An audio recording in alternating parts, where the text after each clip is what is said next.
Debate വിത്ത് സ്മൃതി പരുത്തിക്കാട്. മനുഷ്യത്വ വിരുദ്ധമായ നാടും ഭരണഘടനയും ഇല്ലാതാക്കിയ സമ്പ്രദായങ്ങൾക്ക് പൈതൃകാവകാശം പറഞ്ഞ് തിരികെ കൊണ്ടുവരാൻ ആർക്കാണ് അധികാരം? അത്തരമൊരു അധികാരം ഉണ്ട് എന്നാണ് കൂടൽമാണിക്യം ക്ഷേത്രത്തിലെ തന്ത്രികൾ പറയുന്നത്.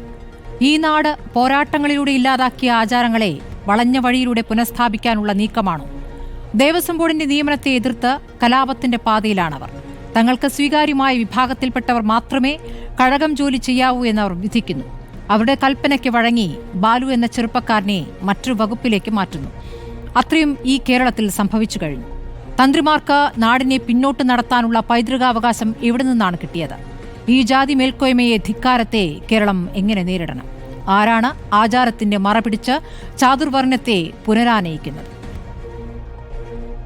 ചർച്ചയിൽ advocate C K Vidyasagar SNDP യോഗം മുൻ പ്രസിഡന്റാണ്. Advocate KG Ajaykumar Koodalmanikyam Devaswom board അംഗമാണ്. ദിനു വെയിൽ സാമൂഹ്യ നിരീക്ഷകനാണ്. ദാമോദർ പ്രസാദ് രാഷ്ട്രീയ നിരീക്ഷകനും. അഡ്വക്കേറ്റ് രാഹുൽ ഈശ്വരനെയും ചർച്ചയിൽ പ്രതീക്ഷിക്കുന്നുണ്ട്. ആദ്യം ഞാൻ ദേവസ്വം പ്രതിനിധിയിലേക്ക് പോവുകയാണ്. ശ്രീ അജയ്കുമാർ, ഇന്നിപ്പോൾ ബാലുവിൻ്റെ പ്രതികരണം കണ്ടല്ലോ. ബാലു അവിടെ ഒരു സംഘർഷമുണ്ടാക്കാൻ, ഒരു വിവാദം തുടരാൻ ആഗ്രഹിക്കുന്നില്ല. അതുകൊണ്ട് തന്നെ ലീവിൽ തുടരും എന്നാണ് പറയുന്നത്. മറ്റൊരു വകുപ്പിലേക്ക് മാറ്റണം, മറ്റൊരു വിഭാഗത്തിലേക്ക് മാറ്റണം എന്ന ആവശ്യമാണ് അദ്ദേഹം പറയുന്നത്. പക്ഷേ അതിന് ദേവസ്വം സാങ്കേതികമായ മറുപടിയാണല്ലോ പറയുന്നത്. കഴകത്തിലാണ് നിയമിച്ചത്, അപ്പോൾ കഴകം തന്നെ ചെയ്യണം. സാങ്കേതികമായി നിങ്ങൾക്കത് പറയാം, പക്ഷെ അതിനുള്ള ഒരു സാഹചര്യം അവിടെ ഒരുക്കണ്ടേ?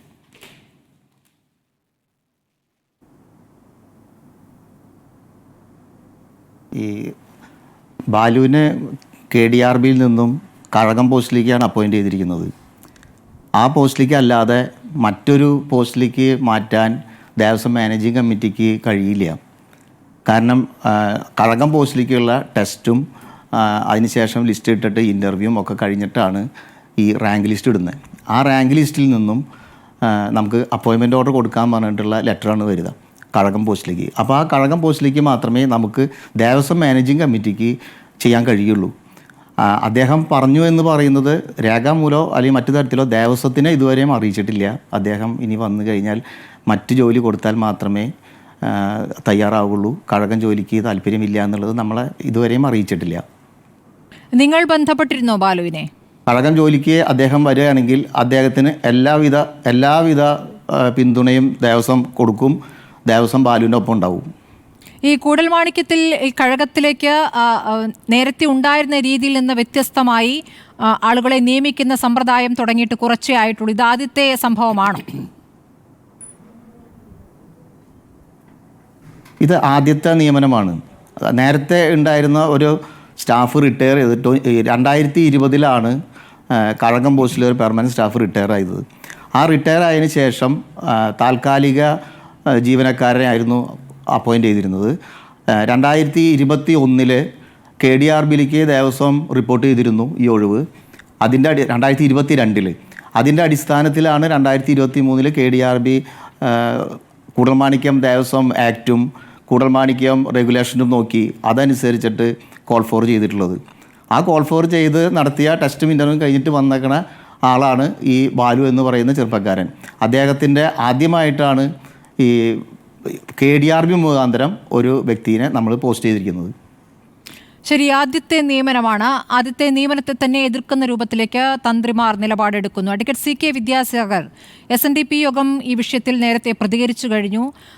ഇത് ഒരു ജാതി അയിത്ത രീതിയാണ് ഇതിൽ പിന്തുടർന്നിരിക്കുന്ന തന്ത്രിമാർ എന്നുള്ളതാണ് പ്രധാനപ്പെട്ട ആരോപണമായി വരുന്നത്. പക്ഷേ അങ്ങനെയല്ല, ഇത് പാരമ്പര്യ അവകാശവാദം എന്നാണ് ഇതിനെ തന്ത്രിമാർ വിശേഷിപ്പിക്കുന്നത്. ഈ ഘട്ടത്തിൽ ബാലു എടുക്കുന്ന നിലപാട് മാറി നിൽക്കുന്നു, അല്ലെങ്കിൽ താനൊരു വിവാദത്തിലില്ല എന്നുള്ള നിലപാട് ഭയത്തിൽ നിന്ന് വരുന്നതാണോ? എന്താണ് നിങ്ങളുടെ ഒരു മനസ്സിലാക്കൽ? ഈ ഘട്ടത്തിൽ കേരളം ഒന്നാകെ ബാലുവിനൊപ്പം നിൽക്കേണ്ട സാഹചര്യമാണ്, പക്ഷേ അതെത്രത്തോളം സംഭവിക്കുന്നുണ്ട്?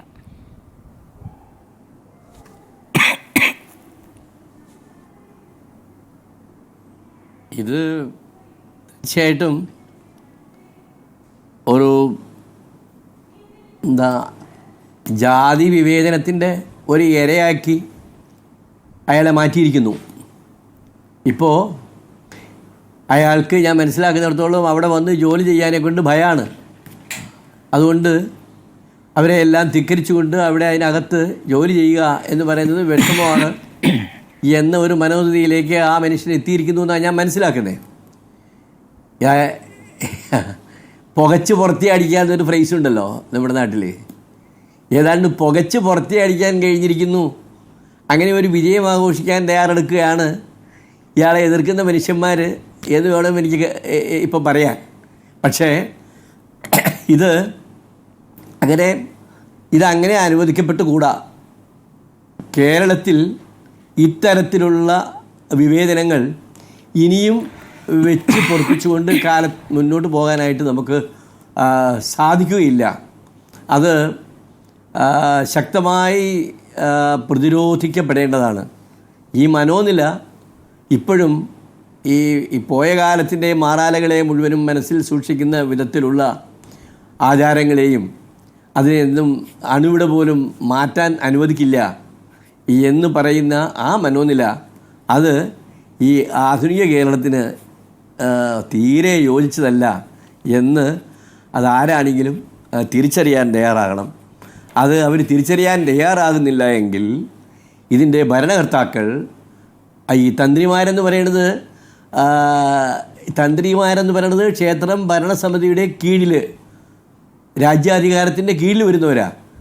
അപ്പോൾ തന്ത്രിമാർ അതിന് സമ്മതിക്കുന്നില്ലെങ്കിൽ തന്ത്രിമാരെ മാറ്റണം, അതിന് വ്യവസ്ഥ ഉണ്ടാകണം. അതല്ലാതെ തന്ത്രിമാർ പറയുന്ന മുഴുവൻ ശാഠ്യങ്ങൾക്കും അത് രാജ്യത്തെ നിയമത്തിനും രാജ്യത്തെ കോടതി വിധികൾക്കും ഒക്കെ വിരുദ്ധമാണെങ്കിൽ പോലും ആ ശാഠ്യങ്ങൾ മുഴുവൻ അംഗീകരിച്ചുകൊണ്ട് മാത്രമേ ഇവിടുത്തെ ക്ഷേത്രങ്ങളും ഇവിടുത്തെ ഇതുപോലെ പൊതു ഇടങ്ങളിലുള്ള പല കാര്യങ്ങളും നടക്കാൻ പാടുള്ളൂ എന്നൊക്കെ പറഞ്ഞാൽ അത് വെച്ച് പൊറപ്പിക്കുക എന്ന് പറയുന്നത് ഒരു ജനാധിപത്യപരമല്ല. അത് ഒരു പരിഷ്കൃത സമൂഹത്തിന് തീരെ കളങ്കമായിക്കൊണ്ട് എക്കാലത്തും നിലകൊള്ളുന്ന ഒരവസ്ഥയായി മാറും. അതുകൊണ്ട് അതിനെതിരെ ഈ രാജ്യത്തിൻ്റെ ഉത്തരവാദിത്വം, ഇതിൻ്റെ ഭരണപരമായ ഉത്തരവാദിത്വം വഹിക്കുന്ന ആളുകൾ, സംവിധാനങ്ങൾ അത് കർക്കശമായ നിലപാട് സ്വീകരിച്ചുകൊണ്ട് ഈ ദുരവസ്ഥയ്ക്ക് പരിഹാരം കാണണം. അങ്ങനെ പരിഹാരം കാണുന്നതുവരെ ഇതിനെതിരെ ഉള്ള ആശയപ്രചരണങ്ങളും പ്രത്യക്ഷ സമര പരിപാടികളുമൊക്കെ ആവിഷ്കരിച്ച് മുന്നോട്ട് പോകേണ്ടി വരും. അത് നമ്മളുടെ ശാന്തിയും സമാധാനവും സ്വച്ഛതയും ഒക്കെ വിളങ്ങേണ്ട ക്ഷേത്ര സങ്കേതങ്ങളിൽ, ആത്മീയ സങ്കേതങ്ങളിൽ ആവശ്യമില്ലാത്ത സംഘർഷങ്ങളും കാര്യങ്ങളുമൊക്കെ ഉണ്ടാക്കാൻ അവസരമാകും. അതൊക്കെ ഭൂഷണമാണോ എന്ന് എല്ലാവരും ചിന്തിക്കണം എന്നാണ് എനിക്ക് സ്നേഹബുദ്ധിയാ പറയുവാനുള്ളത്. ശരി, രാഹുൽ ഈശ്വർ, ഇതിപ്പോൾ ദേവസ്വം റിക്രൂട്ട്മെന്റ് ബോർഡ് വഴി നടന്ന നിയമനമാണ് ബാലുവിൻ്റേത്. മാത്രമല്ല ഈ പരീക്ഷയിലും അഭിമുഖത്തിലുമൊക്കെ ഒന്നാം സ്ഥാനം ലഭിച്ചത് ബാലുവിനാണ്. പക്ഷേ ഇപ്പോൾ ബാലുവിന് തനിക്ക് ലഭിച്ച ജോലി ചെയ്യാൻ പറ്റാത്ത അവസ്ഥ. ഇത് ജാത്യാധിക്ഷേപമല്ല, ഇത് പാരമ്പര്യ അവകാശം എന്നാണ് തന്ത്രിമാർ പറയുന്നത്. പക്ഷേ തന്ത്രിമാർക്ക് ഈ ഘട്ടത്തിൽ അങ്ങനെ ഒരു തീരുമാനമെടുക്കാൻ എങ്ങനെയാണ് അധികാരം? സ്മൃതിജി, രണ്ട് കാര്യങ്ങൾ. ഒന്ന്, ഞാൻ വ്യക്തിപരമായി ബാലുവിനോട് ഫോണിൽ സംസാരിച്ചിരുന്നു. ബാലുവിന് പൂർണ്ണമായ പിന്തുണയും എല്ലാവിധ സഹകരണവും ഉണ്ട്. ബാലുവിനൊപ്പം തന്നെയാണ് നമ്മളെല്ലാം നിൽക്കേണ്ടത്. എന്നാൽ തന്ത്രിമാർ പറയുന്ന വിഷയം എന്താണ് എന്ന് പലരും മനസ്സിലാക്കുകയോ കേൾക്കുകയോ ചെയ്തിട്ടില്ല. തന്ത്രിമാർ ബേസിക്കലി റേസ് ചെയ്യുന്നത്, അതായത് ശ്രീ NB ഗോവിന്ദര നമ്പൂതിരിപ്പാട്, നെടുമ്പള്ളി, അതോടൊപ്പം വാര്യ സമാജത്തിന്റെ പ്രതിനിധിയൊക്കെ വളരെ ശക്തമായി തന്നെ അവരുടെ നിലപാട് പറയുകയുണ്ടായി. ക്ഷേത്രത്തിൽ നിയമാനുസൃതം നിലനിൽക്കുന്ന കാരാണ്മ വ്യവസ്ഥയെ ലംഘിച്ചുകൊണ്ട് 5 വർഷമായി കഴകപ്രവൃത്തി ചെയ്തിരുന്ന ആളെ നോട്ടീസ് കാലാവധി പോലും നൽകാതെ പിരിച്ചു വിട്ടുകൊണ്ടുള്ള ഒരു നടപടിയെയാണ് പലപ്പോഴും ആൾക്കാർ പ്രതിഷേധിച്ചത്. സാന്ദർഭികവശാൽ മാത്രമാണ് വിശ്വഗുരുവായി നമ്മുടെ ഇടയിൽ പറഞ്ഞ ശ്രീനാരായണ ഗുരുദേവന്റെ സമുദായത്തിൽ ജനിച്ച ബാലുവിന്റെ ആ കോണ്ടെക്സ്റ്റ് വന്നത്. അല്ലാതെ ബോധപൂർവമായ ഒരു ജാതിയുടെ പ്രശ്നമല്ല. പക്ഷേ വിവാദങ്ങൾ എന്ത് തന്നെയാണ് െങ്കിലും ബാലുവിന് എങ്ങനെ വിഷമം ഉണ്ടായെങ്കിൽ ബാലുവിനോടൊപ്പം തന്നെയാണ് നമ്മളെല്ലാം നിൽക്കേണ്ടത്. എന്നാൽ അതിനോടൊപ്പം ചില വസ്തുതകളും കൂടെ ചേർത്ത് വായിക്കേണ്ടതുണ്ട്. വിദ്യാസാഗർ സാറിന് എനിക്ക് വലിയ ഇഷ്ടമാണ്, ആദരവാണ്. അദ്ദേഹത്തിന് തന്നെ വ്യക്തിപരമായിട്ട് അറിയാം. ഒരുപാട് സന്ദർഭങ്ങളിൽ അദ്ദേഹത്തോടൊപ്പം വേദി പങ്കിടാനുള്ള ഒരു ഭാഗ്യം ലഭിച്ചിട്ടുണ്ട്. പക്ഷേ നമ്മുടെ നിയമാനുസൃതമായ സംവിധാനം വെച്ച് ദേവസ്വവും തന്ത്രിമാരും രണ്ട് ഡിഫറന്റ് ആയ സംവിധാനമാണ്. ദേവസ്വത്തിന് താഴെയല്ല തന്ത്രിമാർ. തന്ത്രി എന്ന് പറയുന്നത് ദേവന്റെ പിതാവാണ്, അല്ലെങ്കിൽ DTയുടെ അച്ഛനാണ്. ദേവസ്വം എന്ന് പറയുന്നത് സെക്കുലർ അഡ്മിനിസ്ട്രേഷൻ കാര്യങ്ങളും, തന്ത്രിമാരെന്ന് പറയുന്നത് സ്പിരിച്വൽ റിലീജിയസ് റിച്വൽ കാര്യങ്ങളും തീരുമാനിക്കുന്നവരാണ്. തന്ത്രിയാണ് ആചാര്യ കാര്യങ്ങളിൽ ക്ഷേത്രത്തിന്റെ എല്ലാ ക്ഷേത്രങ്ങളുടെയും പരമാധികാരി. ശബരിമലയാകട്ടെ, ഗുരുവായൂരാകട്ടെ, കൂടൽമാണിക്യമാകട്ടെ. എന്നാൽ അഡ്മിനിസ്ട്രേറ്റീവ് കാര്യങ്ങളിൽ തീർച്ചയായിട്ടും ദേവസ്വം ബോർഡ് തന്നെയാണ്, ഭരണക്രമങ്ങളാണ്, സർക്കാരാണ് അതിലെ ഏറ്റവും പ്രധാന തീരുമാനം എടുക്കേണ്ടത്. ഇത് രണ്ടുപേരും ഹാർമോണിയസ് ആയി മുമ്പോട്ട് പോകേണ്ട ആവശ്യമാണുള്ളത്. ബാലുവിനുണ്ടായ വിഷമം നമുക്കെല്ലാം ഉണ്ടായ വിഷമമാണ്. പക്ഷേ തന്ത്രിമാർ പറയുന്നത് കൂടി, വാര്യ സമാജം അടക്കം പറയുന്നതും കൂടി ശ്രദ്ധിക്കണം. ഇവിടെ ജാതി അല്ല പ്രശ്നം. ഇനി ഒരു നമ്പൂതിരി യുവാവാണ് അങ്ങനെ വിജയിച്ചു വിജയിച്ച് വന്നിരുന്നെങ്കിലും സമാനമായ തർക്കം ഉണ്ടാകുമായിരുന്നു. ഒരു നായർ യുവാവ് വന്നാലും തർക്കം ഉണ്ടാകുമായിരുന്നു. വേറെ ഏത് സമുദായത്തിൽ നിന്നും ഒരു യുവാവ് വന്നാലും തർക്കം ഉണ്ടായിരുന്നു. ഞാൻ ബാലുവിനോട് വ്യക്തിപരമായി സംസാരിച്ചപ്പോൾ ഞാൻ അതിലെ ഒരു പ്രധാനപ്പെട്ട തന്ത്രി അദ്ദേഹത്തോട് സംസാരിച്ചിട്ടാണ് ഞാൻ ബാലുവിനെ വിളിച്ചത്. ബാലുവിനോട് സൂചിപ്പിക്കുകയും ചെയ്തു, ഒരു കാരണവശാലും ഇതൊരു ജാതി അധിക്ഷേപമല്ല, അങ്ങനെ എടുക്കരുത്. അങ്ങക്ക് എന്തെങ്കിലും വിഷമമുണ്ടെങ്കിൽ പൂർണ്ണ പിന്തുണയുണ്ടാകും, എല്ലാവിധത്തിലുള്ള ഞങ്ങളാൽ കഴിയുന്ന സഹകരണവും ഉണ്ടാകും. ബ്രാഹ്മണ്യാർജിത ശാന്തി പോലുള്ള കാര്യങ്ങളിൽ പോസിറ്റീവായ നിലപാടാണ് നല്ലൊരു ശതമാനം ബ്രാഹ്മണ സമൂഹം എടുക്കുന്നത്. അപവാദങ്ങളില്ല എന്നൊന്നും പറയുന്നില്ല. അപ്പോൾ നമ്മുടെ സമൂഹത്തിൽ ജാതി പറഞ്ഞ് പരസ്പര സ്പർദ്ധ ഉണ്ടാക്കുന്ന ഒരു സമീപനമല്ല നമ്മൾ എടുക്കേണ്ടത്. ലോകഗുരുവായ ശ്രീനാരായണ ഗുരുദേവനും ചട്ടമ്പി സ്വാമി തിരുവടികളും മന്നത്തു പത്മനാഭനും മഹാത്മാഗാന്ധിയും അടക്കം എല്ലാവരും ഒരു സമവായത്തിന്റെ പാത സ്വീകരിച്ചാണ് നമ്മുടെ ഇടയിലെ പ്രശ്നങ്ങളും. രാഹുൽ ഈശ്വർ, ഇപ്പോൾ ഈ ഉപദേശം രാഹുൽ ആരോടാണ് പറയുന്നത് എന്നൊരു ചോദ്യം ഉണ്ടല്ലോ. ഇത് ആർക്കുള്ള ഉപദേശമാണ്? ഒരു ഉപദേശമല്ല, ഇതൊരു അഭ്യർത്ഥനയാണ്. നമ്മുടെ ഇടയിൽ തന്നെയാണ്. ആരോടുള്ള അഭ്യർത്ഥനയാണ്? ആ അഭ്യർത്ഥന നമ്മുടെ എല്ലാവരും, അതായത് ഈ ക്ഷേത്രവുമായി ബന്ധപ്പെട്ട് നിൽക്കുന്ന ആൾക്കാർ, അതായത് ദേവസ്വം റിക്രൂട്ട്മെന്റ് ബോർഡ് വഴി നിയമാനുസൃതം ജോലി ലഭിച്ച ബാലു അടക്കം അല്ലെങ്കിൽ ബാലുവിനെ പിന്തുണയ്ക്കുന്ന ഞങ്ങളെ പോലുള്ളവർക്കടക്കമുള്ള ഒരു ഉപദേശമായിട്ടാണോ അതിനെ കാണേണ്ടത്? ഒരിക്കലും അല്ല. ഉപദേശിക്കാൻ ഞാൻ ആരുമല്ല. ബാലുവിന് പിന്തുണ മാത്രമാണ്. ബാലുവിനെ ഉപദേശിക്കാൻ നമ്മൾ ആരുമല്ല. രാഹുൽ, ബാലുവിനൊപ്പം തന്ത്രിക്കൊപ്പം എന്നുള്ള നിലപാടെടുക്കരുത്. എപ്പോഴും ഈ ഒരു സമീപനം രാഹുലിനുണ്ട്. ഒരൊറ്റ കാര്യം, അല്ല, കഴകം എന്താണ് കഴകം ജോലി എന്ന് കൂടി അറിയണ്ടേ? ഈ മാല കെട്ടലും പൂവൊരുക്കലും പൂജാപാത്രങ്ങൾ കഴുകലും അമ്പലം അടയ്ക്കുകയും തുറക്കുകയും ചെയ്യലും വിശേഷ ദിവസങ്ങളിൽ ഭഗവാൻ പുറത്തേക്ക് എഴുന്നള്ളുന്ന വേളയിൽ വിളക്കു പിടിക്കുക തുടങ്ങിയ ജോലികൾ അത് ഒരു ഈഴവ വിഭാഗത്തിൽ നിന്ന് വരുന്ന ഒരു ആൾക്ക് ചെയ്യാൻ പാടില്ലാത്തതാണോ?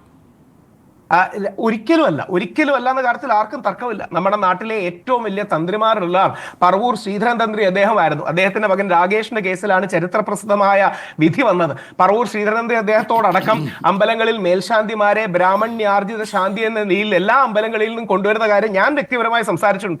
അദ്ദേഹം അടക്കമുള്ളവർ ഇന്ന് ബാലു എടുക്കുന്നത് പോലെ ആരുടെ ഇടയിലും തർക്കം ഉണ്ടാകരുത്, ഞങ്ങൾ കാരണം വിഷമം ഉണ്ടാകരുതെന്ന് സമീപനം എടുക്കുന്നവരാ. സ്മൃതിജിയെ പറയുകയല്ല, പക്ഷെ മാധ്യമ പ്രവർത്തകർക്ക് ബ്രാഹ്മണരെയും ഈഴവ സമൂഹത്തെയും തമ്മിൽ തല്ലിപ്പിക്കാനും സവർണരെയും ഈഴവ സമൂഹം അല്ലെങ്കിൽ ഈഴവ സമൂഹത്തെ അടക്കം ശ്രീനാരായണീയരെയും തമ്മിൽ തല്ലിപ്പിക്കാനും ഒക്കെ താല്പര്യം. മനുഷ്യാവകാശ കമ്മീഷനും അങ്ങനെ ഉദ്ദേശമുണ്ട് എന്നൊരു സംശയമുണ്ടോ രാഹുൽ?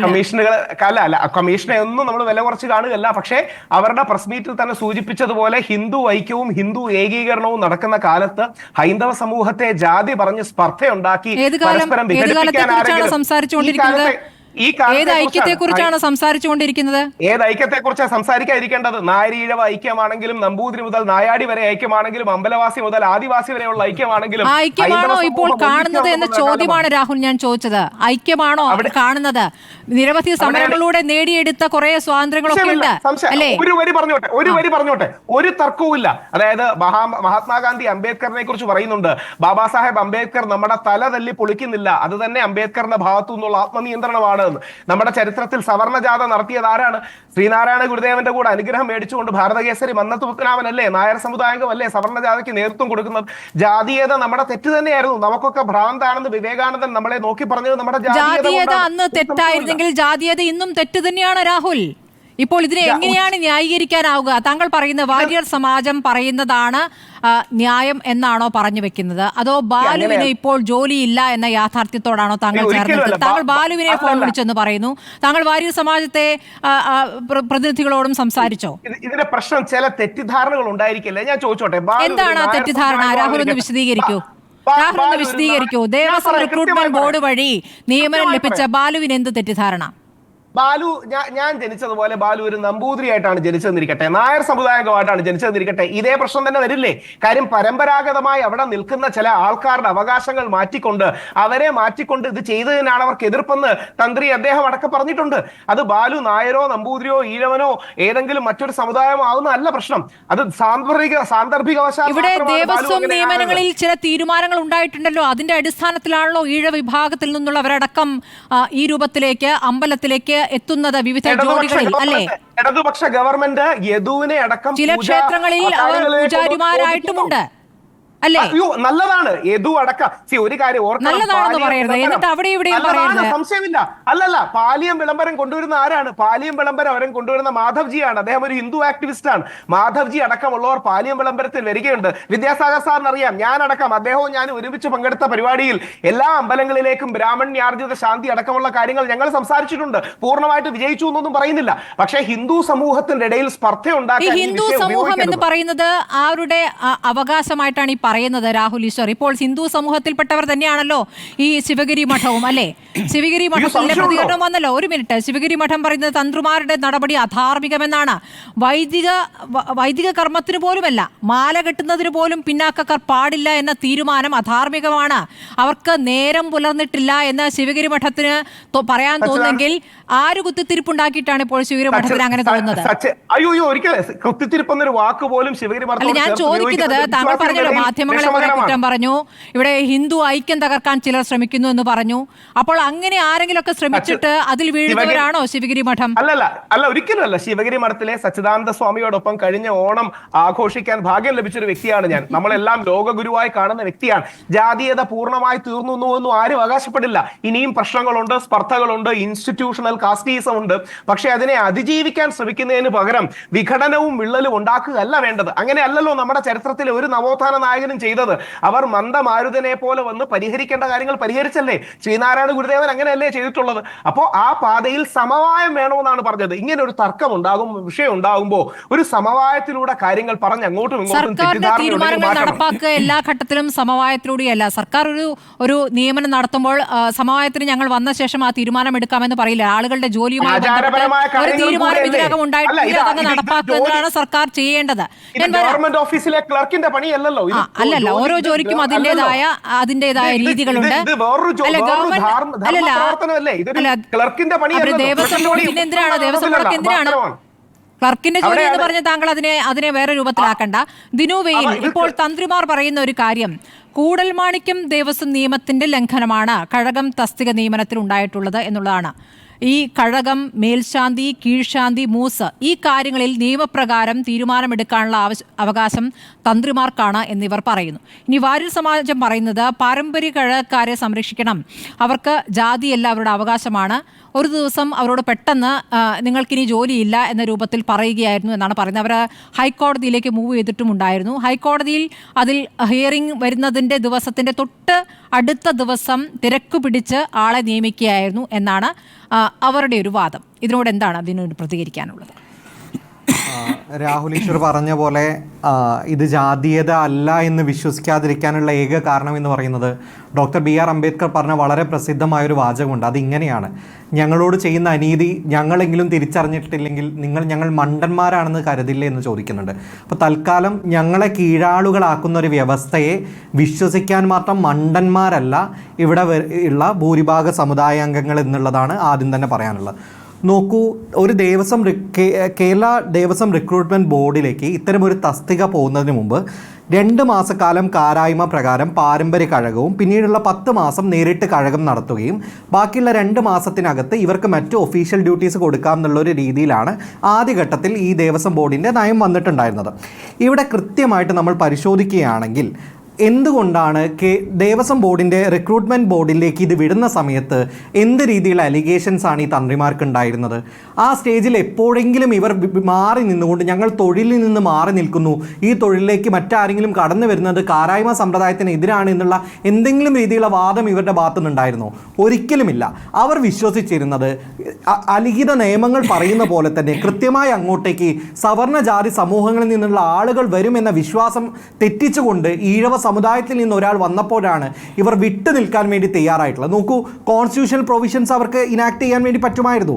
ദേവസ്വം റിക്രൂട്ട്മെന്റ് ബോർഡിന്റെ കാര്യങ്ങൾ ചാലഞ്ച്മെന്റിലേക്ക് പോകാമായിരുന്നു. ഇത്തരം കാര്യങ്ങൾക്കൊന്നും പോവാതെ അടിസ്ഥാനപരമായി ഇവിടെ നടന്നിട്ടുള്ളത് ഒരു സോഷ്യൽ റിലീജിയസ് ഡിസബിലിറ്റി ഈ പറയുന്ന വ്യക്തിക്കെതിരെ ഉണ്ടാക്കുക എന്നുള്ളതാണ്. അത് ഉണ്ടാക്കാൻ പോകുന്ന ട്രോമ കൊണ്ടാണ് ആ വ്യക്തി ഇന്ന് പറയുന്നത് ഞാൻ ഇന്ന് ഈ ജോലിക്ക് വരില്ല എന്നുള്ളത്. രണ്ടാമത്തേത്, ഇത് ഹിന്ദു മതത്തിൽ സ്പർദ്ധ ഉണ്ടാക്കുകയാണ്, ഹിന്ദു മതത്തെ കീറിമുറിക്കുകയൊക്കെയാണെന്നാണ് രാഹുൽ ഈശ്വറിൻ്റെ വാദം എന്ന് പറയുന്നത്. വിശാല ഹിന്ദു ഐക്യത്തെ ആരാണ് കീറിമുറിച്ചിട്ടുള്ളത്? നോക്കൂ, ഈ പാരമ്പര്യവാദത്തിന് ഒരു ഹിസ്റ്ററി ഉണ്ട്. കുഴിക്കാട്ട് പച്ചയുടെ 10ാം മണ്ഡലത്തിൽ പറയുന്നു, മതിൽക്കകത്ത് ബൗദ്ധന്മാരും വെള്ളക്കാരും പറയർ പുരയർ അറയൻ ഇങ്ങനെ തീണ്ടലുള്ള ജാതിക്കാർ കയറിയാൽ അശുദ്ധമായി, ബലിവട്ടത്ത് ആശാരി കല്ലാൻ മൂശാരി ഇവർ കയറിയാൽ അയിത്തമായി, നാലാമ്പലത്തിനകത്ത് പതിതന്മാർ കയറരുത്. ഇങ്ങനെ ഹിന്ദുമതത്തെ വിഭജിച്ച് കിടക്കുന്നത് കുഴിക്കാട്ട് പച്ച പോലുള്ള ഗ്രന്ഥങ്ങളാണ്. തന്ത്രസമുച്ചയത്തിൻ്റെ 10-ാം അധ്യായത്തിൽ 2-ാം ശ്ലോകം പറയുന്നു, ക്ഷേത്രത്തിൽ പതിതർ പ്രവേശിക്കുന്നത് അശുദ്ധി ഉണ്ടാക്കുന്നു എന്ന് പറയുന്നു. അപ്പോൾ ആരാണ് ഈ വയലൻസിനെ ഇൻസ്റ്റിറ്റേറ്റ് ചെയ്തത്? ഈ വയലൻസിനെ ഇൻസ്റ്റിറ്റേറ്റ് ചെയ്തത് ഒരുപക്ഷെ ശിവഗിരി മഠമോ ഇതുമായി ബന്ധപ്പെട്ട് മാധ്യമ ചർച്ച നടത്തുന്ന ആളുകളല്ല. കൃത്യമായി കഴക ജോലിക്ക് ആര് വരണം എന്നുള്ള അടിസ്ഥാന ഗ്രന്ഥങ്ങൾ പറയുന്നത് ഈ കഴക ജോലികൾക്കകത്തേക്ക് ഈ നാട്ടിലെ പതിത ജനവിഭാഗത്തിൽപ്പെട്ട മനുഷ്യർ വരരുതെന്നാണ് പറയുന്നത്. എന്താണ് ഒരു പിഷാരടിയും ഒരു ഈഴവനും തമ്മിലുള്ള വ്യത്യാസം എന്ന് ഞാൻ ചോദിക്കുകയാണ്. എന്ത് മെറിറ്റിൽ എന്ത് വ്യത്യാസമാണ് ഈ രണ്ട് മനുഷ്യന്മാർ തമ്മിലുള്ളത്? രണ്ടുപേരും മനുഷ്യരായി മാത്രമേ കാണുവാൻ വേണ്ടി സാധിക്കുകയുള്ളൂ. ഒരു മനുഷ്യനെയും കീഴാളനാക്കുന്ന ഒരു വ്യവസ്ഥയിൽ വിശ്വസിക്കാൻ ഞങ്ങൾക്ക് സൗകര്യമില്ലെന്നേ.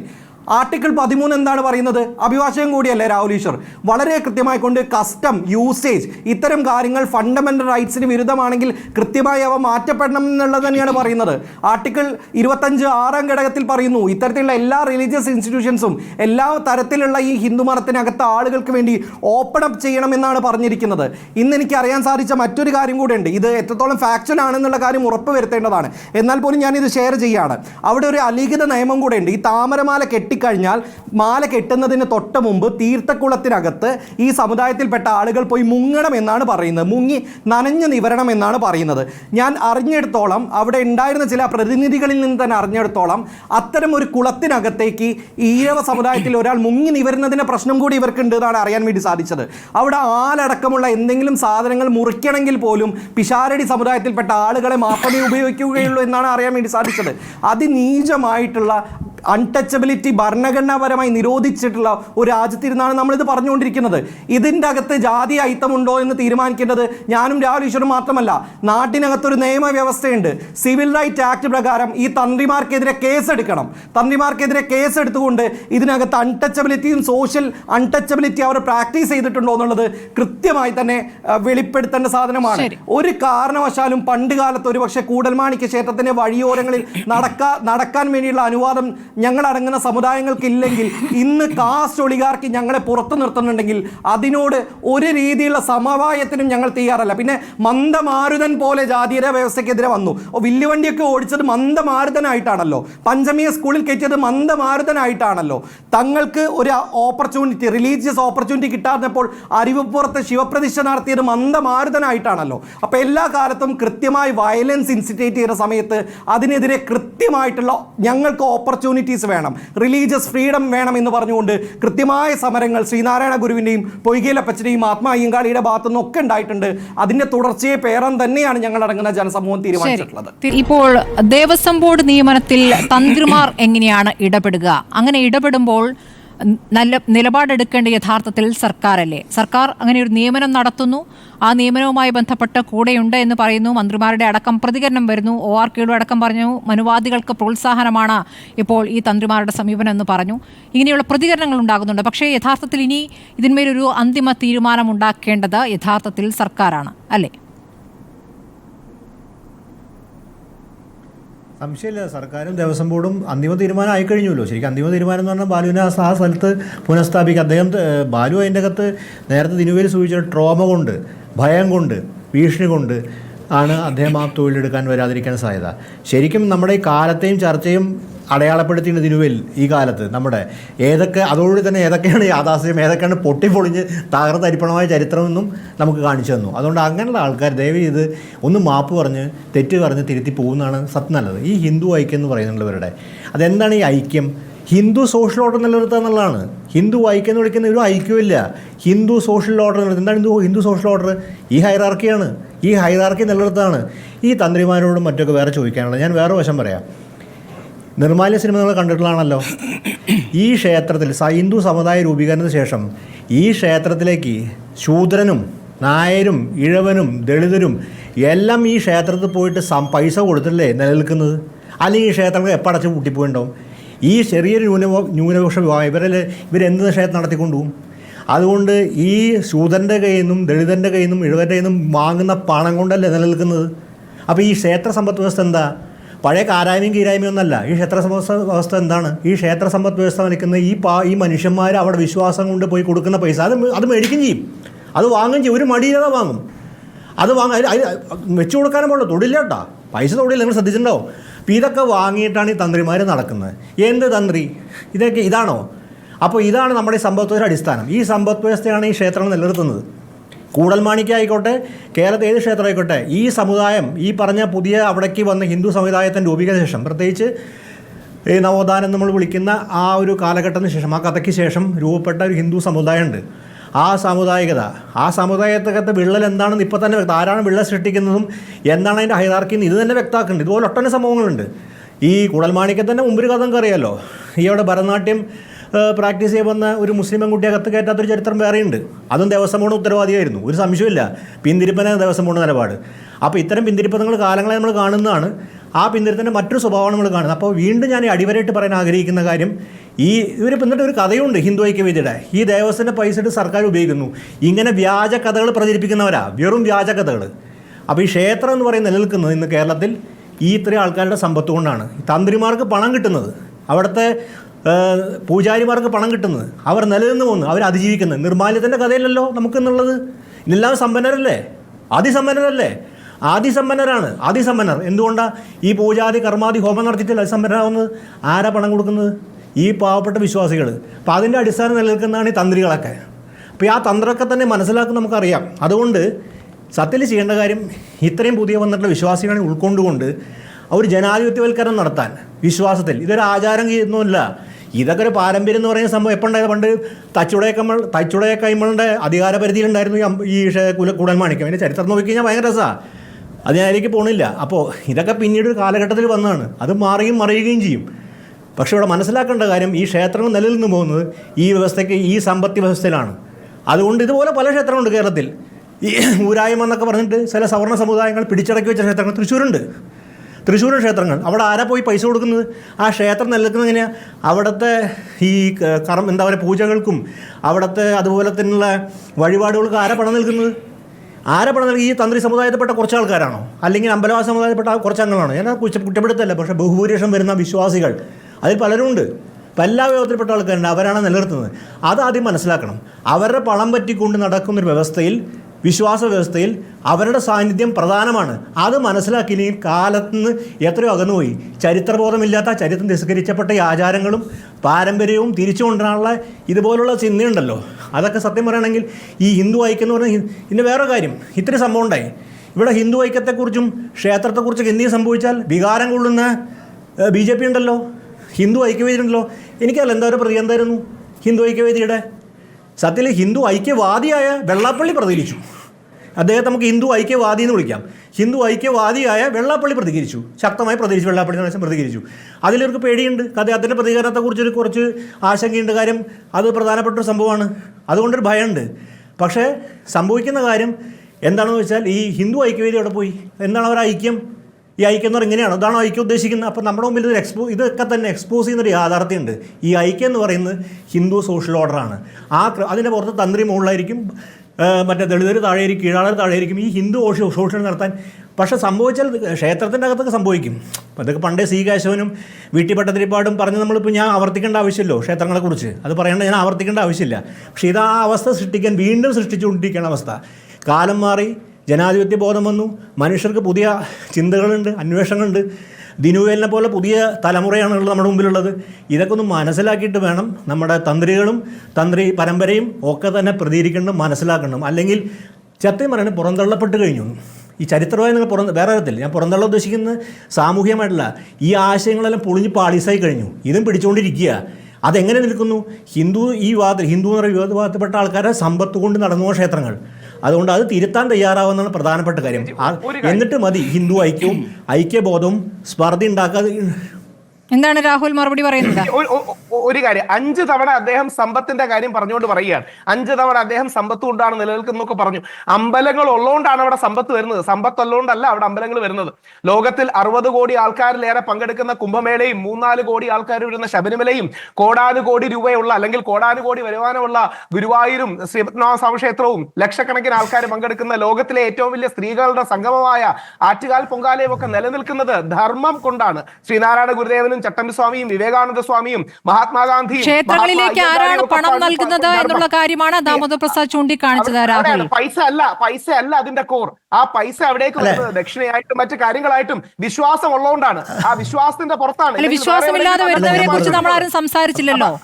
വിശ്വാസമില്ലാതെ ക്ഷേത്രത്തിൽ വരുന്നവരെ കുറിച്ചല്ലല്ലോ സംസാരിച്ചത്. വിശ്വാസികൾ എല്ലാ വിഭാഗത്തിൽ നിന്നുമുണ്ട് വിശ്വാസികൾ എന്നാണ് പറഞ്ഞത്. അതുകൊണ്ട് ഈ സമ്പത്തിനെ ഓവറായിട്ട് എംഫസൈസ് ചെയ്യുമ്പം സമ്പത്തല്ല ധർമ്മമാണ് ഇതിന്റെ അടിസ്ഥാനം. ആ അടിസ്ഥാനം നമുക്ക് വേണ്ടി ഉണ്ടാക്കിയത് ശ്രീനാരായണ ഗുരുദേവൻ തന്നെയാണ്, ചട്ടമ്പി സ്വാമി തന്നെയാണ്, തൈക്കാട് അയ്യാഗുരു തന്നെയാണ്, മഹാത്മാ അയ്യങ്കാളി തന്നെയാണ്. രാഹുൽ, ഇപ്പോൾ ഏത് ധർമ്മത്തെ കുറിച്ചാണ് സംസാരിക്കുന്നത്? ഞാൻ ഹിന്ദു ധർമ്മത്തെ കുറിച്ചാണ്. ലോകത്തിലെ ധർമ്മത്തെ കുറിച്ചാണ്. ഇത് തന്നെയാണ്, ഇതാണ് ഹിന്ദു സോഷ്യൽ ഓർഡർ. അനധികൃതമായി സംസാരിക്കുക, അനധികൃതമായി സംസാരിക്കുന്നതാണ് ഹിന്ദു സോഷ്യൽ ഓർഡർ. 5 തവണ സാമ്പത്തികം എന്ന് പറഞ്ഞ അടിസ്ഥാനത്തിലല്ല, ധർമ്മത്തിന്റെ അടിസ്ഥാനത്തിൽ. ശരി, ധർമ്മത്തിന്റെ അടിസ്ഥാനം ക്ലിയർ ആയി. അതിൽ ദാമോദർ പ്രസാദ് പൂർത്തിയാക്കട്ടെ. ശ്രീ ദാമോദർ പ്രസാദ് പറയൂ. ക്ലിയർ ആയി.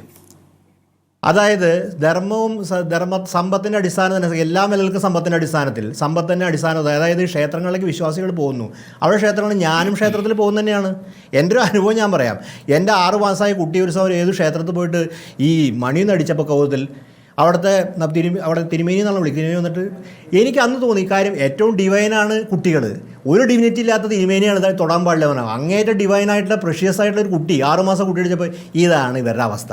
പിന്നെ വേറെ കാര്യം, ഇതിൻ്റെ അകത്ത് എല്ലാവരും ക്ഷേത്രത്തിൽ പോകുന്നത് തന്നെയാണ്. നമ്മളെല്ലാം ക്ഷേത്രത്തിൽ പോകുന്നു, വിശ്വാസാടിസ്ഥാനത്തിൽ പോകുന്നു. പക്ഷെ അതല്ല, അവിടെ പോകുന്നവർ നൽകുന്ന പണം കൊണ്ട്. ഞാൻ നിർമ്മാല്യത്തിൻ്റെ കാര്യം സൂചിപ്പിച്ചതാണ്. നിർമ്മാല്യം കേരളത്തിൽ പ്രധാനപ്പെട്ട ഒരു സിനിമ വന്ന പല കാര്യങ്ങൾ കൊണ്ടാണ്. അതിൽ കാണിച്ചിട്ടുണ്ട് അതിൻ്റെ ദൈന്യാവസ്ഥ. ആ ദൈന്യാവസ്ഥ കാണി ഞാൻ കൂടുതൽ വിശദാംശങ്ങളിലേക്കൊന്നും പോകുന്നില്ല അതിൻ്റെ അകത്ത്. അപ്പോൾ ഇത് മനസ്സിലാക്കണം. അതുകൊണ്ട് ഈ സമ്പത്തിൻ്റെ പുറത്ത് വലിയ വിചാരിച്ചിരിക്കുന്ന തന്ത്രികളും ഇന്നത്തെ തിരുമേനിമാരൊക്കെ ഒന്ന് മനസ്സിലാക്കേണ്ട കാര്യം, ഈ സമ്പത്ത് വരുന്നവിടെ കീഴാളൻ്റെ കയ്യിൽ നിന്നാണ്. അയാൾ പണിയെടുത്തുകൊണ്ടിരുന്ന, അയാൾക്ക് തോന്നുന്നുണ്ട് ഈ പണിയെടുത്തുകൊണ്ടിരുന്ന പൈസ. അപ്പോൾ അതിനനുസരിച്ച് സാമൂഹിക വ്യവസ്ഥ മാറിയില്ല എന്നുണ്ടെങ്കിൽ ശ്രീനാരായണ ഗുരുവിൻ്റെയും ചട്ടമ്പി സ്വാമിയുടെയും ഒന്നും പേരോട് ഉദ്ധരിക്കുന്ന അർത്ഥമില്ല. കാര്യം അവർ നല്ല തന്ത്രി സമുച്ചയം തുടങ്ങിയ ഗ്രന്ഥങ്ങൾ ഉണ്ടാക്കി വെച്ചിട്ടുള്ളത്. അല്ലാണ്ട് അവർക്കൊന്നും അതായിട്ട് യാതൊരു ബന്ധവുമില്ല. അതിനൊക്കെ പൊളിച്ചെഴുതിയ ചരിത്രമാണുള്ളത്. ഇവർ കൊണ്ടുവരുന്ന ആധാര ഗ്രന്ഥങ്ങളും ശ്രീനാരായണ ഗുരുവായിട്ട് യാതൊരു ബന്ധവും. ശ്രീനാരായണ അപമാനിക്കുന്നതിന് തുല്യമാണ് അത്തരം ഗ്രന്ഥങ്ങളുടെ പുറത്ത് ആധികാരികത ശ്രീനാരായണ ഗുരുവിൻ്റെ പേര് തുല്യം ചാർത്തിക്കൊള്ളുന്നത് വളരെ മോശമാണ്. അതൊന്നും ഒരു ശരിയില്ലാത്ത കാര്യമാണ്, ചരിത്ര വിരുദ്ധവുമാണ്. പ്രധാനപ്പെട്ട കാര്യം എന്ന് പറഞ്ഞാൽ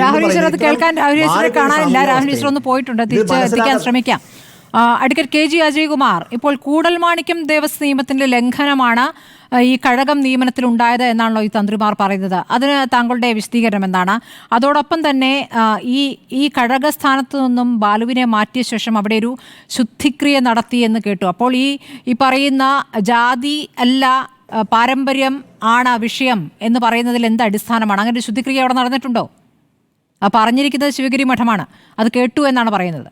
സ്മൃതി, അതിലേ ഈ ശ്രീ രാഹുൽ ഈശ്വരൊക്കെ പറഞ്ഞ മാതിരി തന്ത്രിമാർ പറഞ്ഞു എന്നാണ് പറയുന്നത്. ഈ നോട്ടീസ് കൊടുക്കാതെയാണ് ഇപ്പോഴുള്ള കഴകക്കാരനെ പുറത്താക്കിയെന്നൊക്കെ.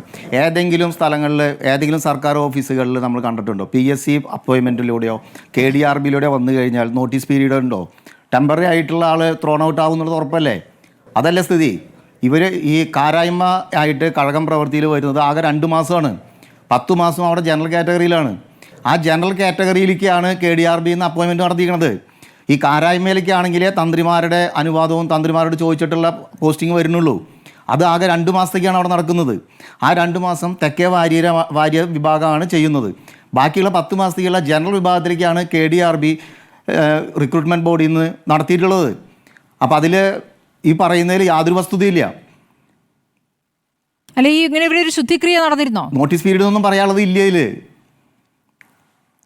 ശുദ്ധിക്രിയ എന്ന് പറഞ്ഞാൽ അത് ഇതുമായി ബന്ധപ്പെട്ടിട്ടല്ല. ഇന്നലെ ഈ 9-ാം തീയതി പ്രതിഷ്ഠാ ദിനമായിരുന്നു. ആ പ്രതിഷ്ഠാ ദിനത്തിന് 3 ദിവസം മുമ്പ് 6-ാം തീയതി വൈകുന്നേരം തൊട്ട് ശുദ്ധി കലശുണ്ട്. ആ ശുദ്ധിക്രിയകൾ കഴിഞ്ഞിട്ടാണ് പ്രതിഷ്ഠാദിന ചടങ്ങുകൾ 9-ാം തീയതി ഞായറാഴ്ച നടത്തുന്നത്. അതിൻ്റെ ഭാഗമായിട്ടുള്ള ശുദ്ധിക്രിയകളാണ്. അല്ലാണ്ട് കഴകം പ്രവൃത്തിയിൽ നിന്ന് അദ്ദേഹത്തിനെ വർക്ക് അറേഞ്ച്മെൻറ്റിൻ്റെ പേരിൽ ഓഫീസിലേക്ക് മാറ്റിയതുകൊണ്ടുള്ള ഒരു ശുദ്ധിക്രിയ ഒന്നും അവിടെ നടന്നിട്ടില്ല. അതൊക്കെ വെറുതെ പറഞ്ഞു നടക്കുന്നതാണ്. ഈ പാരമ്പര്യമായി അവിടെ ഈ കഴക ജോലിയിൽ ഏർപ്പെട്ടിരുന്നവർ എത്ര പേരുണ്ട് ശ്രീ അജയ്കുമാർ? അവിടെ ഈ തെക്കേ വാര്യർ മാത്രമേ ഉള്ളൂ, തെക്കേ വാര്യത്തിൽ മാത്രം. ബാക്കിയുള്ളവരൊന്നും ഞങ്ങൾക്ക് വേണ്ടാന്ന് പറഞ്ഞ് ഞങ്ങളുടെ അവിടെ നിന്ന് വരാൻ പാരമ്പര്യമായിട്ട് വരാൻ ആളുകൾ ഇല്ല എന്നും പറഞ്ഞിട്ട് എഴുതി തന്നിട്ടുള്ളതാണ്. ഈ തെക്കേ വാര്യത്തുകാരും നമുക്ക് നേരത്തെ എഴുതി തന്നിട്ടുള്ളതായിരുന്നു. പിന്നീട് അദ്ദേഹം ഗൾഫിൽ നിന്നൊക്കെ വന്നു കഴിഞ്ഞപ്പോൾ വീണ്ടും വരാൻ വേണ്ടിയിട്ട് ആള് വീണ്ടും വരാൻ എഴുതി കൊടുത്ത് വീണ്ടും കയറിയിട്ടുള്ളതാണ്. ആ പ്രവൃത്തി പോലും 84 ടെമ്പററി ആയിട്ട് നമ്മൾ വെച്ച രാമചന്ദ്രൻ എന്ന് പറഞ്ഞ വ്യക്തിയാണ് നടത്തിയിരുന്നത്. ഈ 2020 അദ്ദേഹം റിട്ടയർ ചെയ്യുന്നത് വരെ അദ്ദേഹം തന്നെയായിരുന്നു എല്ലാ മാസം ചെയ്തിരുന്നത്. ഈ കാരായ്മക്കാരൊന്നും ഉണ്ടായിരുന്നില്ല. അതിനിടയ്ക്ക് കുറച്ച് കാലങ്ങളാണ് കാരായ്മയ്ക്ക് 2 മാസവും ആ 2 മാസം വർക്ക് അറേഞ്ച്മെന്റ് രീതിയിൽ വന്നതിന് പിന്നിൽ എന്തായിരിക്കാം അഡ്വക്കേറ്റ് KG അജയ്കുമാർ? ഇങ്ങനെ ഒരു വാദവുമായി പെട്ടെന്ന് ഇവർ അവതരിച്ചതിന് പിന്നിൽ കാരണം എന്തായിരിക്കും? മാത്രമല്ല അവർ ഹൈക്കോടതിയെ സമീപിച്ചിട്ടുണ്ടല്ലോ. അത് KDRB-ന്ന് ഇങ്ങനെ ഒരു പോസ്റ്റിംഗ് വന്നപ്പോൾ 2003 നോട്ടിഫിക്കേഷനാണ്. 2003 അതിൻ്റെ നോട്ടിഫിക്കേഷൻ വന്നിരുന്നത്. ശരിക്ക് 2011/10/2023 KDRB-യുടെ നോട്ടിഫിക്കേഷൻ വന്നിട്ടുള്ളത്. ആ നോട്ടിഫിക്കേഷൻ വന്നിട്ട് അപ്ലിക്കേഷൻ കോൾ ഫോർ ചെയ്തിട്ടൊക്കെയാണ് ഈ പ്രോസസ്സ് മുഴുവൻ നടന്നിട്ടുള്ളത്. അന്നൊന്നും ഒരു കാരായ്മക്കാരോ അല്ലെങ്കിൽ ഒരു തന്ത്രിമാരോ കോടതിയിലേക്ക് ഇതുവരെയും പോയിട്ടില്ല. ഇപ്പോൾ ഇങ്ങനെ ഒരു അദ്ദേഹം വന്നതുകൊണ്ട് മാത്രമാണെന്ന് തന്നെ നമുക്ക് പറയാൻ പറ്റുള്ളൂ.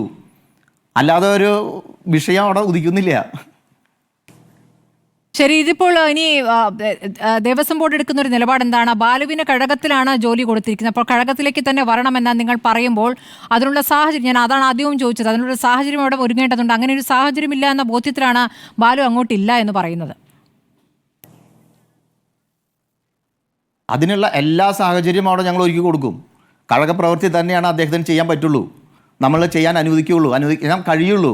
കാരണം ദേവസ്വം റിക്രൂട്ട്മെൻറ്റ് ബോർഡിൽ നിന്ന് ഇത്തരത്തിലൊരു പോസ്റ്റിംഗ് വന്നു കഴിഞ്ഞാൽ അത് ചില വർക്ക് അറേഞ്ച്മെൻ്റ് എന്നുള്ള രീതിയിൽ 2 മാസമൊക്കെ കൊടുക്കുന്ന മാതിരി ചെയ്യാമെന്നല്ലാതെ നമുക്ക് പെർമനൻ്റ് ആയിട്ട് വേറെ പോസ്റ്റിലേക്ക് നമുക്ക് മാറ്റി നിർത്താൻ കഴിയില്ല. ഈ ഇപ്പോൾ തന്ത്രിമാരുടെ എതിർപ്പിനെ എങ്ങനെയാണ് നേരിടുക?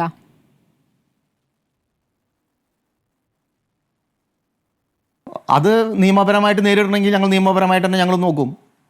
ദേവസ്വം കമ്മിറ്റിക്കും നിയമപരമായിട്ട് പോകാലോ, ആ രീതിയിൽ നിയമപരമായിട്ട് പോകാം. അതല്ല ഞാൻ ചോദിക്കുന്നത്, ഇപ്പോൾ ബാലു വരുന്ന സമയത്തിൽ ഒരു വേറെ രൂപത്തിൽ തടസ്സമുണ്ടാക്കുന്ന രൂപത്തിലേക്ക് പോവുകയാണെങ്കിൽ അതിനെങ്ങനെയാണ് ദേവസ്വം ബോർഡ് കൈകാര്യം ചെയ്യുക? ഈ ബാലു കഴിഞ്ഞ മാസം ഫെബ്രുവരി 24 ജോയിൻ ചെയ്തിട്ട് 6 വരെ അവിടെ ജോലി ചെയ്തിരുന്നു. ആ ജോലി ചെയ്ത സമയത്ത് അദ്ദേഹം എല്ലാ ദിവസവും താമരമാല കെട്ടിയിട്ടുണ്ട്. ഉത്സവകാലത്ത് ബാലു നിന്നാൽ ആചാരങ്ങളിൽ എന്തൊക്കെയോ കുഴപ്പം പറ്റും എന്നുള്ളതാണല്ലോ പറയുന്നപ്പോൾ ഒരു ന്യായം. ഉത്സവം കഴിഞ്ഞിട്ട് തിരിച്ചു വന്നോളൂ. അപ്പോൾ ഉത്സവകാലത്ത് എന്താണ് അയിത്തം വരുന്നത്? അങ്ങനെ ഒരു പ്രശ്നമുണ്ടല്ലോ. അതിനെങ്ങനെയാണ് തന്ത്രിമാർ വിശദീകരിക്കുന്നത്? അത് ഇപ്പോൾ പ്രതിഷ്ഠാദിനത്തിന് വന്നിരുന്ന മാതിരി വരാൻ ചാൻസ് ഉണ്ടെന്നുള്ളതാണ് ബാലു ഉദ്ദേശിക്കുന്നത്. പ്രതിഷ്ഠാദിനത്തിന് ചടങ്ങുകൾ നടത്തേണ്ടത് മുഴുവൻ തന്ത്രിമാരാണല്ലോ. അതുപോലെ തന്നെയാണ് ഉത്സവകാലത്തും എല്ലാ ചടങ്ങുകളും തന്ത്രിമാരെ ചെയ്യേണ്ടത്. ആ ചടങ്ങുകൾ ചെയ്യുമ്പോൾ ബാലുവിനെ മാറ്റി നിർത്തോ എന്നുള്ള സംശയമാണ് ബാലുവിനുള്ളത്. പക്ഷേ ദേവസ്വം ബോർഡ് അങ്ങനെയൊന്നും ചെയ്യില്ല. ഇതിപ്പോൾ ഈ പെട്ടെന്ന് വന്ന ഒരു പ്രതിഷ്ഠാദിനം ആയതുകൊണ്ട് ദിവസങ്ങളില്ലാഞ്ഞുകൊണ്ട് മാത്രം നമുക്കങ്ങനെ ചെയ്യേണ്ട ഒരു സ്ഥിതി വന്നതാണ്. അതല്ലാതെ ഉത്സവത്തിന് മെയ് 8 ഉത്സവം. അതുകൊണ്ട് നമ്മൾ അതിനു മുമ്പ് എന്തായാലും ഇങ്ങനൊരു കഴകം പ്രവൃത്തിയിൽ നിന്ന് അദ്ദേഹത്തിനെ മാറ്റി നിർത്തുന്ന ഒരു പ്രശ്നം ഉദിക്കുന്നില്ല. അവിടെ എല്ലാ സപ്പോർട്ടും ദേവസ്വം ബോർഡ് കൊടുക്കുന്നതായിരിക്കും. താങ്കൾ കരുതുന്നത് ബാലുവിനെ ഈ ജോലിയിലേക്ക് തിരികെ പ്രവേശിപ്പിക്കാൻ യഥാർത്ഥത്തിൽ SNDP യോഗം അതിലൊരു മുൻകൈ എടുക്കേണ്ടതല്ല? ഈ വിഷയത്തിൽ പ്രതികരണവുമായി വെള്ളാപ്പള്ളി നടേശൻ എത്തിയിരുന്നു, ശക്തമായ പ്രതികരണമൊക്കെ നടത്തുകയൊക്കെ ചെയ്തിരുന്നു. പക്ഷേ ബാലുവിനെ സംബന്ധിച്ച് അവിടേക്ക് ജോലിയിൽ പ്രവേശിക്കുന്നതിൽ മാനസികമായി ബുദ്ധിമുട്ടുണ്ടാക്കുന്ന സാഹചര്യങ്ങൾ അവിടെ ഉണ്ടായിട്ടുണ്ട്. കിട്ടുന്നില്ലല്ലോ, സൗണ്ട് വരുന്നില്ലല്ലോ. ശ്രീ വിദ്യാസാഗർ കേൾക്കാമെങ്കിൽ.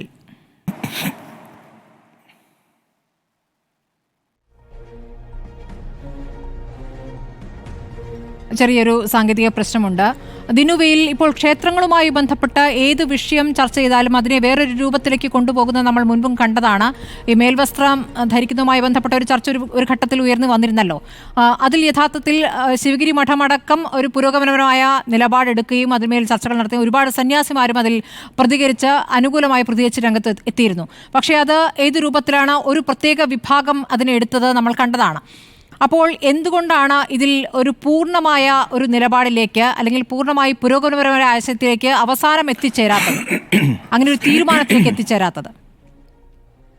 ഇതിനകത്ത് ചരിത്രപരമായിട്ട് തന്നെ നമ്മൾ പരിശോധിച്ച് കഴിഞ്ഞാൽ വളരെ രസകരമായി കാണാൻ പറ്റുന്ന ഒരു കാര്യം എന്ന് പറഞ്ഞു കഴിഞ്ഞാൽ, ക്ഷേത്രപ്രവേശനം നടന്നുകൊണ്ടിരിക്കുന്ന സമയത്ത് അതിനെതിരെ കേരളത്തിനകത്തെ സനാതനധർമ്മ വിശ്വാസികളായ സവർണർ എന്ന് പറഞ്ഞുകൊണ്ട് ഒരു പരാതി സമർപ്പിക്കുന്നുണ്ട് ഈ കമ്മിറ്റി മുൻപാകെ. അതിൽ ഒരു 2 കാര്യങ്ങൾ മാത്രം പരിശോധിച്ച് കഴിഞ്ഞാൽ ഇന്ന് ഇവർ ഉപയോഗിക്കുന്ന ടാക്ടിക്സ് എന്താണെന്നുള്ളത് നമുക്ക് മനസ്സിലാവും. ഒരു കാര്യം അവർ പറയുന്നത്, സവർണരുടെ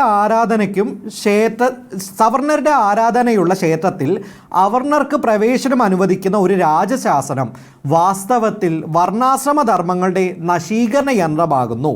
വർണ്ണാശ്രമ ധർമ്മങ്ങളുടെ അസ്തമയം എന്ന് പറയുന്നത് ഹിന്ദു മതത്തിൻ്റെ ഉന്മൂലനമാകുന്നു എന്നാണ് പറഞ്ഞത്. ഇന്ന് അവർ പറയുന്നതിൽ യാതൊരു മാറ്റവുമില്ല. നമ്മൾ കൃത്യമായി ഒരു അനാചാരത്തെ റിഫോം ചെയ്യാൻ വേണ്ടി പറയുമ്പോൾ ഇത് ഹിന്ദു മതത്തിനെതിരെ വരുന്ന എന്തോ വലിയ പ്രശ്നമാണെന്നാണ് പറഞ്ഞു വയ്ക്കുന്നത്.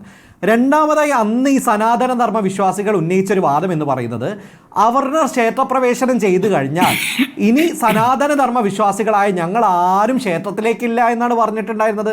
എന്നിട്ട് ചരിത്രത്തിൽ എന്താണ് സംഭവിച്ചിട്ടുള്ളത്? ഇവർ ക്ഷേത്രത്തിലേക്കുള്ള ഒഴുക്ക് ഒട്ടും തന്നെ നിർത്തിയില്ലല്ലോ. സമാനമായിക്കൊണ്ട് ഇന്നൊരു പക്ഷേ തന്ത്രിമാർ പിണങ്ങി ഒരു മൂലയ്ക്ക് ഇരിക്കുന്നുണ്ടെങ്കിൽ നാളെ തീർച്ചയായിട്ടും തൊഴിലിൻ്റെ ഭാഗമായിട്ട് അവർക്ക് തിരിച്ചു വരേണ്ടി വരും എന്നുള്ള കാര്യം ഉറപ്പ് തന്നെയാണ്. ദാക്ഷായണി വേലായുധൻ ഒരിക്കൽ ചെറുപ്പത്തിൽ സ്കൂളിലേക്ക് പോകുന്ന സമയത്ത് പാടവരമ്പിൽ വെച്ചുകൊണ്ട് എതിരെ വന്ന ജന്മി പറഞ്ഞു ഇറങ്ങി നടക്കാൻ പറഞ്ഞു. അപ്പോൾ ദാക്ഷായണി വേലായുധൻ തിരിച്ചു പറഞ്ഞത്, ഇറങ്ങി നടക്കണമെങ്കിൽ നിങ്ങൾ ഇറങ്ങി നടന്നോളൂ എന്നാണ് തിരിച്ചു പറഞ്ഞത്. നമ്മൾ മലയാള സിനിമയിൽ പറയുന്ന പോലെ റോസിക്ക് ഈ വീട് ഇഷ്ടമല്ലെങ്കിൽ റോസി ഇവിടുന്ന് ഇറങ്ങിപ്പോയിക്കോളൂ എന്നുള്ളത് ഇതിനൊരു പരിഹാരമുള്ളൂ. തന്ത്രിമാർക്ക് ഇത് ഇഷ്ടമല്ലെങ്കിൽ തന്ത്രിമാർ അവിടെ നിന്ന് ജോലി രാജിവെച്ച് അവർക്ക് പറ്റുന്ന രീതിയിലുള്ള ഈ പറയുന്ന കുഴിക്കാട്ട് പച്ചയൊക്കെ അനുശാസിക്കുന്ന ഹിന്ദു രാഷ്ട്രമൊക്കെ ഒരു മൂലയിൽ എവിടെയും പോയിട്ട് നിർമ്മിച്ച് അവർ ആചാരങ്ങൾ നടപ്പിലാക്കട്ടെ എന്ന് മാത്രമേ പറയാൻ പറ്റുള്ളൂ. ഇന്ത്യൻ ഭരണഘടന നിലനിൽക്കുന്നിടത്തോളം കാലം അവർക്കത് ചെയ്യാൻ വേണ്ടി പറ്റില്ല. ഒരൊറ്റ കാര്യം കൂടെ ഞാൻ ഈ ഡോക്യുമെൻ്റ് ഒന്ന് വായിക്കാൻ വേണ്ടി ആഗ്രഹിക്കുന്നു. വർണ്ണാശ്രമ ധർമ്മങ്ങൾക്കും കീഴാചാരങ്ങൾക്കും വിലയില്ലെങ്കിൽ ക്ഷേത്രങ്ങളിൽ അവർണരുടെ പ്രവേശനം അശുദ്ധമല്ലെങ്കിൽ തന്ത്രിമാരുടെ ആവശ്യമെന്ത്? പൂജ ചെയ്യുന്നുള്ള അവകാശം ബ്രാഹ്മണരിൽ തന്നെ വെച്ചിരിക്കുന്നതെന്ത്? എന്നിട്ട് അവരൊരു വാക്കും കൂടെ പറഞ്ഞിട്ടുണ്ട്, ശാന്തി നിയമനത്തിന് അവർണൻ്റെ അപേക്ഷ വന്നാൽ അതിന് ഗവൺമെൻറ് എന്ത് ഉത്തരവ് ചെയ്യും? അടുത്തതാണ് ഏറ്റവും പ്രധാനപ്പെട്ടത്. കഴക പ്രവർത്തിക്ക് അവർണർക്ക് അവകാശവാദം നാളെ കാലത്ത് ചെയ്തുകൂടെയോ എന്ന് ചോദിച്ചിട്ടുണ്ട്. ഒരുപക്ഷെ 1936 ക്ഷേത്രപ്രവേശനം വരുന്ന സമയത്ത് ഭയന്നുകൊണ്ട് സനാതനധർമ്മ വിശ്വാസികളായ ആളുകൾ അന്ന് മേടിച്ച കഴകത്തിനകത്ത് അവർണരെ നിയമിക്കുമോ എന്നുള്ള ഒരു കാര്യമാണ് ഇന്ന് നടപ്പിലായത്. ഇന്നും അപ്പോൾ അവർ അന്നത്തെ അതേ സ്ട്രാറ്റജി പുറപ്പെടുവിക്കുന്നു. സോഷ്യൽ ബോയ്ക്കോട്ടിംഗ് നടത്തുന്നു, ഹിന്ദു മതത്തിനെതിരെയാണെന്ന് പറയുന്നു, വിശാല ഹിന്ദു ഐക്യം തകർക്കുന്നു എന്ന് പറയുന്നു. രാഹുൽ ഈശ്വർ അടക്കമുള്ള ആളുകൾ ഉന്നയിക്കുന്ന ഈ വിശാല ഹിന്ദു ഐക്യത്തിൻ്റെ ഒരു പ്രശ്നം എന്ന് പറയുന്നത് അത് മുസ്ലിം അടക്കമുള്ള നമ്മുടെ സഹോദരങ്ങളെ പുറത്തു നിർത്തുന്ന വിശാല ഹിന്ദു ഐക്യമാണ് എന്നുള്ളതാണ്. അതുകൊണ്ട് തന്നെ ശ്രീനാരായണ ഗുരുവിനെയൊക്കെ ചേർത്ത് പറയുമ്പോൾ രാഹുൽ ഈശ്വർ അടക്കമുള്ള ആളുകൾ ആലോചിക്കേണ്ടത്, ഗുരുദേവരടക്കമുള്ള ആളുകൾ പറഞ്ഞത് മാനവ ഐക്യത്തെക്കുറിച്ചാണ്, മനുഷ്യരുടെ ഐക്യത്തെക്കുറിച്ചാണ്. നോക്കൂ, ഞാൻ വീട്ടിലൊരു നായ്ക്കുട്ടിയെ വളർത്തുന്ന ഒരാളാണ്. ആ നായ്ക്കുട്ടിക്ക് തിരിച്ചറിയാം 4-5 മനുഷ്യന്മാർ വീട്ടിൽ വന്നു കഴിഞ്ഞാൽ എല്ലാ മനുഷ്യന്മാരാണെന്ന് അറിയാൻ വേണ്ടി സാധിക്കും. എന്തുകൊണ്ടാണ് മനുഷ്യൻ്റെ ബ്രെയിനുള്ള ഈ തന്ത്രിമാർക്ക് മനസ്സിലാകാൻ വേണ്ടി സാധിക്കാത്തത്? ഒരു പിശാരടിയും ഒരു ഈഴവനും ഒരു ദളിതനും തമ്മിൽ യാതൊരു വിവേചനവും പാടില്ലെന്നും ഇവരെല്ലാവരും മനുഷ്യരാണെന്ന് എന്തുകൊണ്ടാണ് ഇവർക്ക് ഇനിയും മനസ്സിലാവാൻ വേണ്ടി സാധിക്കാത്തത്? അതുകൊണ്ട് തന്ത്രിമാർ പൗരന്മാരായി മാറണമെന്നും മിനിമം പൗരബോധം അവർക്ക് ഉണ്ടാവണമെന്നുള്ളതാണ് എനിക്ക് കൃത്യമായി സൂചിപ്പിക്കുന്നത്. ശരി, അഡ്വക്കേറ്റ് സി കെ വിദ്യാസാഗർ, നേരത്തെ ദേവസ്വം ബോർഡ് പ്രതിനിധി അഡ്വക്കേറ്റ് കെ ജി അജികുമാർ പറഞ്ഞത് കേട്ടല്ലോ. ഈ കാരായ്മയുടെ വിഷയം എന്ന് പറയുമ്പോൾ അങ്ങനെ ഒരു വിഷയമില്ല. യഥാർത്ഥത്തിൽ ഈ കഴകത്തിൽ ഉണ്ടാകുന്ന വാര്യർ സമാജത്തിൽ നിന്ന് ആ കുടുംബങ്ങളിൽ നിന്നുമൊക്കെ ആളുകൾ ഉണ്ടായിരുന്നില്ല, താൽക്കാലികക്കാരനായിരുന്നു അതുവരെ ജോലി ചെയ്തിരുന്നത്. പക്ഷേ ഇങ്ങനെ ഒരു നിയമനം വന്ന ഘട്ടത്തിൽ പെട്ടെന്ന് കയറി ഇടപെടുന്നു, കേസിന് പോകുന്നു. ഇതിനെ എങ്ങനെയാണ് മനസ്സിലാക്കേണ്ടത്? ഇതിൽ കുറച്ചുകൂടി ശക്തമായൊരു നിലപാടിലേക്ക് പോകേണ്ടതല്ലേ? വളരെ ശക്തമായ നിലപാടിലേക്ക് ആ ദേവസ്വം അധികാരികൾ പോകണം. ആ നിയമം അങ്ങനെയാണ് പറയുക. തന്ത്രിയുടെ ഫൈനൽ വോയിസ് എന്ന് പറയുന്നത് religious or spiritual matters pertaining to Devaswom എന്നാണ്.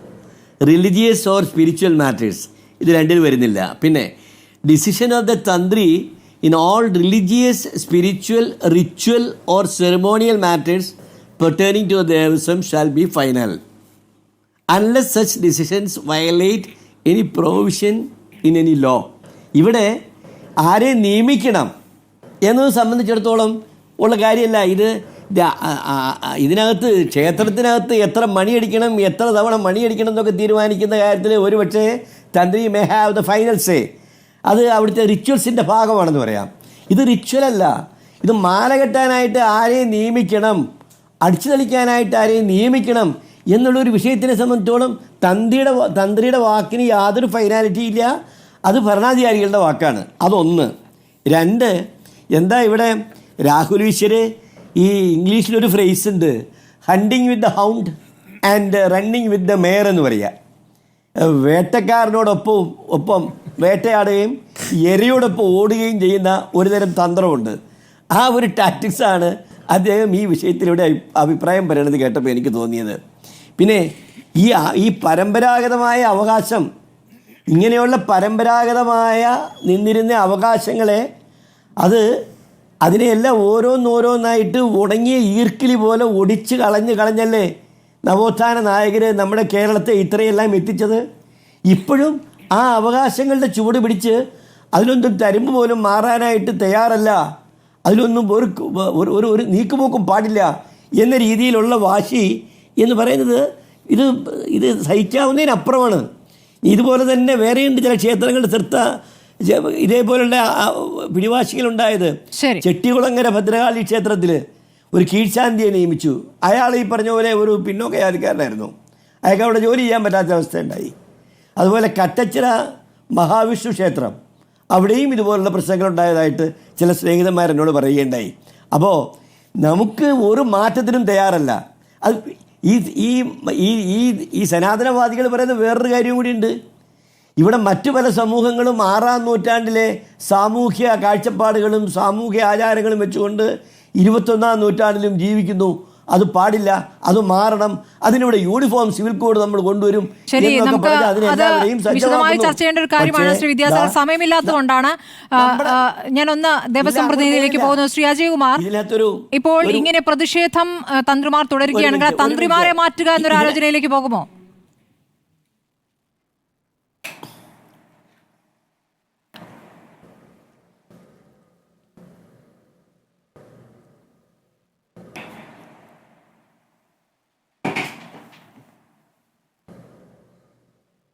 കേൾക്കുന്നില്ലെന്ന് തോന്നുന്നു. ഏതായാലും നമ്മുടെ സമയം അവസാനിച്ചിരിക്കുകയാണ്. വളരെ നന്ദി advocate CK Vidyasagar, advocate KG Ajay Kumar, Vinu Vel, Damodar Prasad, advocate Rahul Easwar ചർച്ചയിൽ പങ്കെടുത്തതിന്.